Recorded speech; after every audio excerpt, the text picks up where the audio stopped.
பிரித்தானியாவில் வசிக்கும் மற்றும் பணிபுரியும் பெண்களுக்கு ஒரு முக்கிய எச்சரிக்கை விடுக்கப்பட்டுள்ளது. ஓய்வு பெறும் வயதை எட்டும் பெண்கள் ஆண்களை விட மிக குறைந்த அளவிலேயே ஓய்வூதிய சேமிப்பை கொண்டிருப்பதாக ஒரு புதிய ஆய்வு அதிர்ச்சி தகவலை வெளியிட்டுள்ளது. பிரித்தானியாவில் ஓய்வூதிய நிபுணர்கள் வெளியிட்டுள்ள தரவுகளின்படி பெண்கள் தங்களது ஓய்வு காலத்தின் போது ஆண்களை விட சராசரியாக 1,27,000 பவுண்டுகள் குறைவான தொகையையே சேமிப்பில் வைத்துள்ளனர்.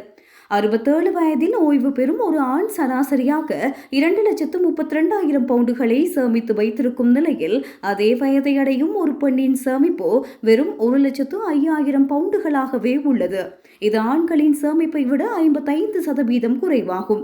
இந்த பாரிய இடைவெளிக்கு தானியங்கி ஓய்வூதிய திட்டம் கொண்டுள்ள சில நிபந்தனைகளே முக்கிய காரணமாக கூறப்படுகின்றது. இந்த திட்டத்தின் கீழ் ஒரு பணியாளர் தானாகவே ஓய்வூதிய திட்டத்தில் சேர வேண்டுமாயின் அவரது 22 வயதிற்கும் ஓய்வூதிய வயதிற்கும் இடைப்பட்டவராக இருக்க வேண்டும்.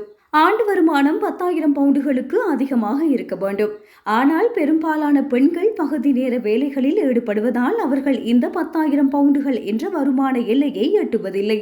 குறிப்பாக 79% பகுதி நேர பெண் தொழிலாளர்கள் இந்த வரம்புக்கு குறைவாக ஊதியம் பெறுவதால் வேலை வழங்குனரிடமிருந்து கிடைக்க வேண்டிய ஓய்வூதிய பங்களிப்பை இழக்கின்றனர்.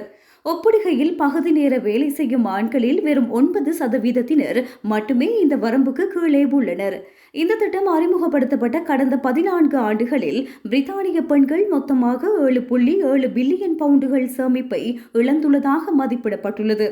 இதுகுறித்து கருத்து தெரிவித்துள்ள ஓய்வூதியத்துறை நிபுணர்கள் இந்த வருமான வரம்புகளை நீக்க வேண்டும் என அரசாங்கத்தை வலியுறுத்தியுள்ளனர்.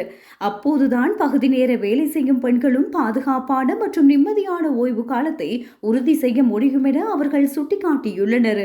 தற்போதைய சட்டங்களில் மாற்றம் கொண்டுவரப்படாவிட்டால் எதிர்காலத்தில் மில்லியன் கணக்கான பெண்கள் நிதி நெருக்கடியை சந்திக்க நேரிடும் என எச்சரிக்கப்பட்டுள்ளது.